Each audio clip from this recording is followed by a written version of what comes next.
Hello and welcome to Talkin Cookies, the only show that can make eating and interviews go together like milk and cookies. I'm your host, Barbera, and this week we're talking Skull and Bones drama.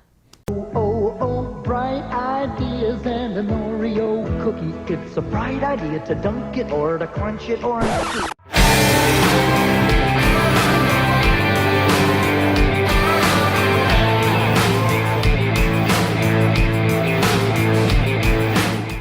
So, how's everybody doing during the global pandemic? I'm staying safe and healthy, and so is our recurring guest.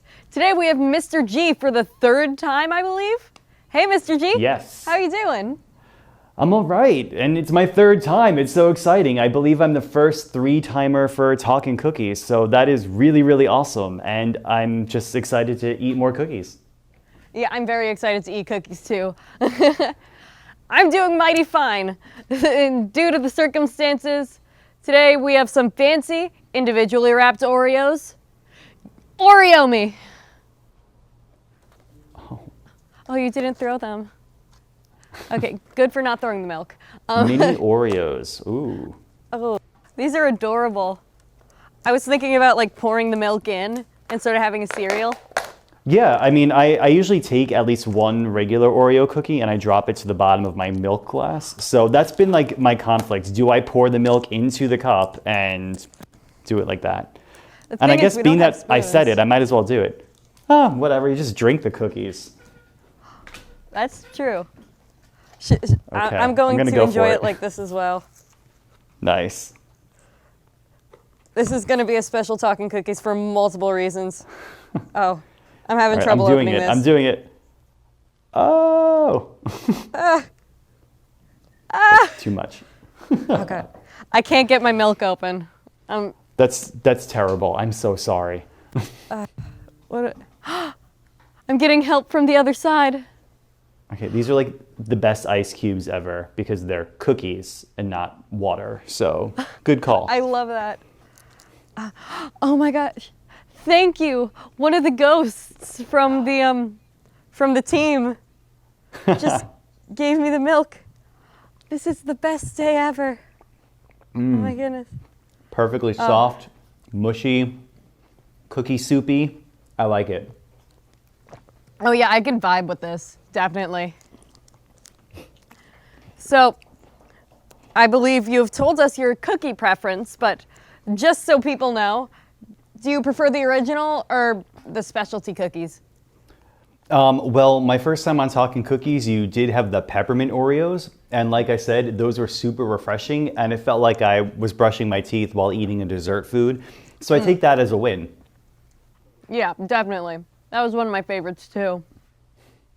And what's your favorite way to eat a cookie aside from this very special kind? Do you like dunk it? No, I'm a weird Oreo eater. I used to take 5 Oreos for a helping, and the first cookie I would eat like regular. I would eat half of it, then the other half. But then the next one I would separate it, and then with my teeth scrape off the cream, and then I would eat one of the chocolate halves and then one of the other chocolate halves. Then another one I would dunk, so it was like half soggy, half crunchy. And then one I would drop in and then leave to the end. And then the 5th one was a wild card, depending on how I was feeling, which style did I like the most, I would do it that way. You probably weren't expecting a crazy answer like that, but I'm a crazy Oreo eater, so there you go. No. That's wonderful. I love that. And what do you think about the drink? I don't know what to call this. This isn't a cookie anymore. This is a soup.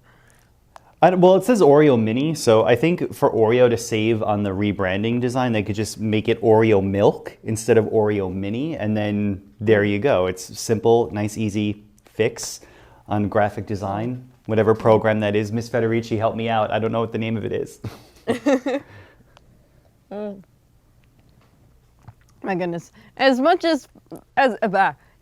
as it is to be here, drinking our cookies, let's get to the real filling. What's going on with drama this year? A lot.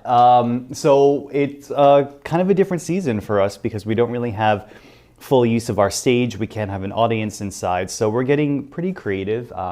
we're going to do a music video that we're going to shoot outdoors.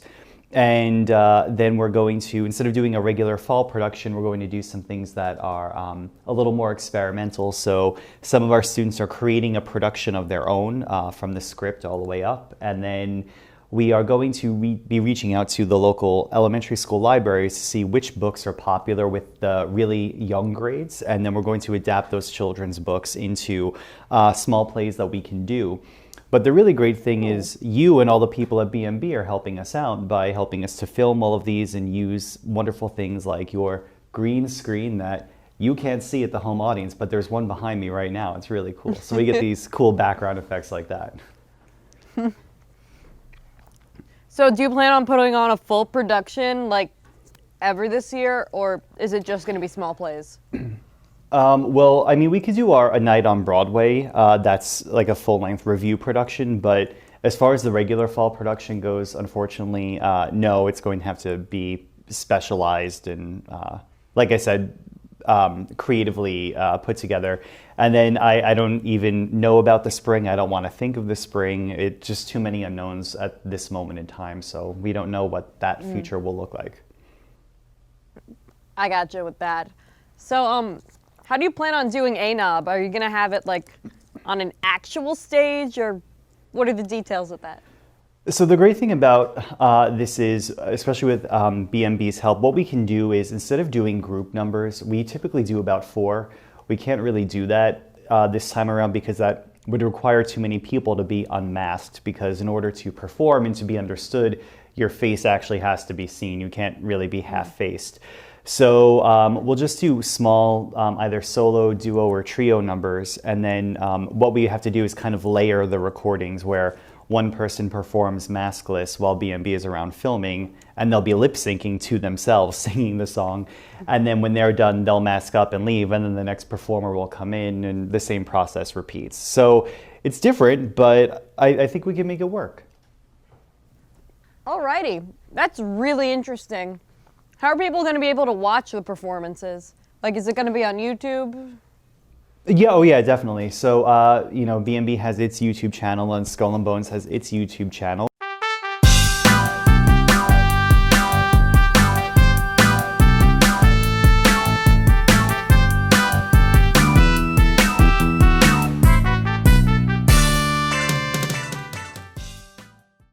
So we'll upload it to the channel and put a donation button on there, because we do, fortunately, through our BookTix online ticketing organization, have a donation portal that's open all the time. So anyone could just click on that button or go to that website and click that button and donate. Alrighty. Well, it sounds great. Other than the shows, what else can people do to contribute to drama? Other than shows, well, I mean, money. You could always donate money. That's always great.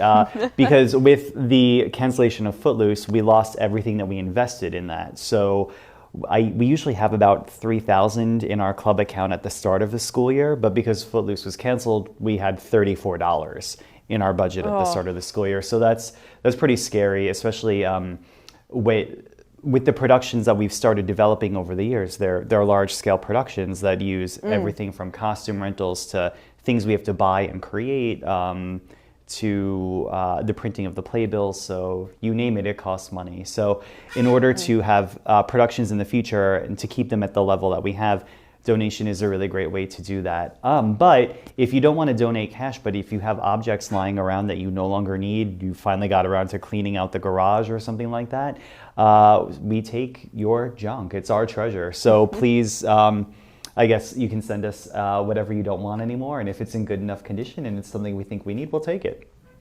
Alrighty, that sounds great. And if you want to tune in to support the arts, I highly recommend you check it out. And Drama Club isn't the only thing that's been affected by the new changes. So let's see how, across the arts, teachers and students have adapted to new protocols. Michelle Spiller tells us about how in this new package. The pandemic has created issues with all classes inside the school, but for teachers of the arts, COVID-19 has created unique problems with not only classes, but events as well. Pretty much like everything else, we're going to take it day by day and see what happens. As of right now, all of our concerts are still scheduled. I would absolutely love to have a concert. I don't know if it's going to be the safest option for us to end up performing at a concert. However, we will do our best to find ways to perform, whether it be virtually or if we can get a group outside. So right now they're at a standstill. Much like the sports, we're not going to have anything set in stone for planning them. The understanding that I have is that we're going to see where we stand in a case to case, not case to case, but let some time pass and reassess as we see fit. That's my understanding. Even with events like concerts and plays still in the air, students in these classes and clubs have adapted to a COVID-19 world where things in which they previously did went against all guidelines. Band is interesting because we're in the auditorium, so we could social distance because it's a really big class.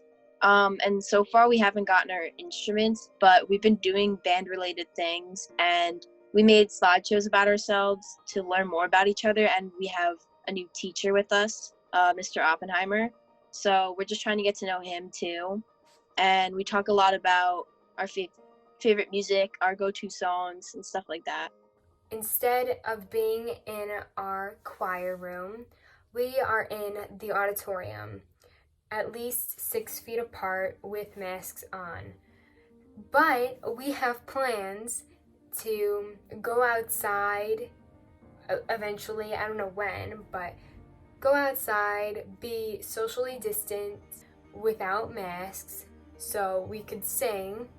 Thanks to the flexibility of teachers, music classes are shaping up to be just as fun and educational as they were in years previous, giving hope to adaptations that could be made for future events. So there are music standards that, teachers strive for. So it's performance, creating, responding, and connecting. Because of those concerts that we have, so many of the time music teachers focus so much on that performance aspect, myself included, because we have this goal. It's the big performance that we are working up to. Sometimes create, connect, and respond get kind of pushed under the table a little bit. So I'm taking this experience as a chance to push up those other 3 standards. So lots of listening activities.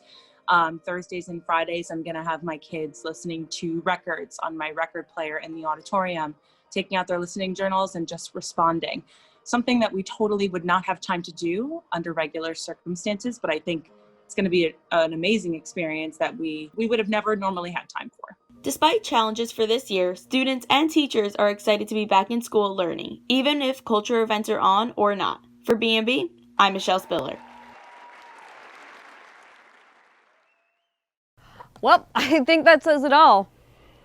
That was a really great package, and it really showed us how theater is going to change, but it makes sense for the new year.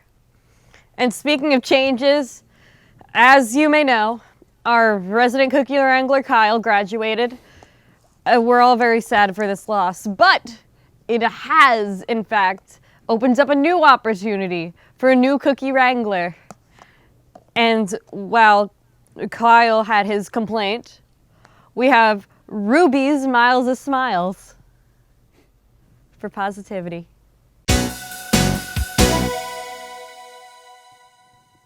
Salutations, welcome to Miles of Smiles. My name is Ruby Mattis. Today, I wanted to talk about smiles.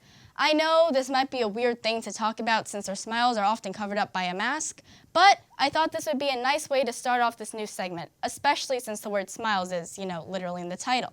I feel like smiles are incredibly powerful, but also underestimated.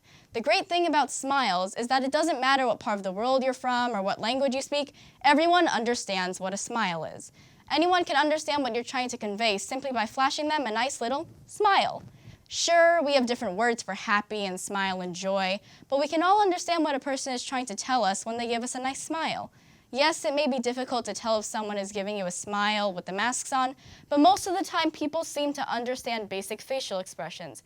If you smiled at someone with the mask on, there's a good chance that they'd understand what you were trying to do, which I think is great. If you're in a situation where you don't have to wear a mask, try giving someone a smile. You never know what someone else is going through, so showing them a bit of kindness and joy can really lift their spirits and brighten up their day. That's all from me for today. Now, back to the show. Well, I think that says it all. What do you think of the Oreo? If you could sum it up in one word, what would it be? I thought this was a good idea, but I wouldn't recommend it. I mean, for you at home watching, I haven't really been eating the cookies because they've become this amorphous blob of cookie mush, which if I had a spoon, this would be really, really great. But yeah, it's going to be good, but I can't, it's like torture. I want to eat it, but I have no feasible way of doing it without looking like a total monster. No, I've been sort of trying to eat it normally, but it hasn't been working out. I'm just, it's chaotic, but it's lovely. And if you could give one reason why people should attend these performances, virtual or not, what would it be? Because it's the right thing to do. Support your fellow classmates and members of the community. That's really nice. I mean, this year's going to be I think way so. different. It's going to be way different, but it's going to be really exciting nonetheless. I think it's time to close the cookie pack. I'm going to Never. put the What? lid on this mess. And this has I'm a not. very I'm going to good keep lid. trying. And I want to thank our guest, Mr. G, for joining us for a third time.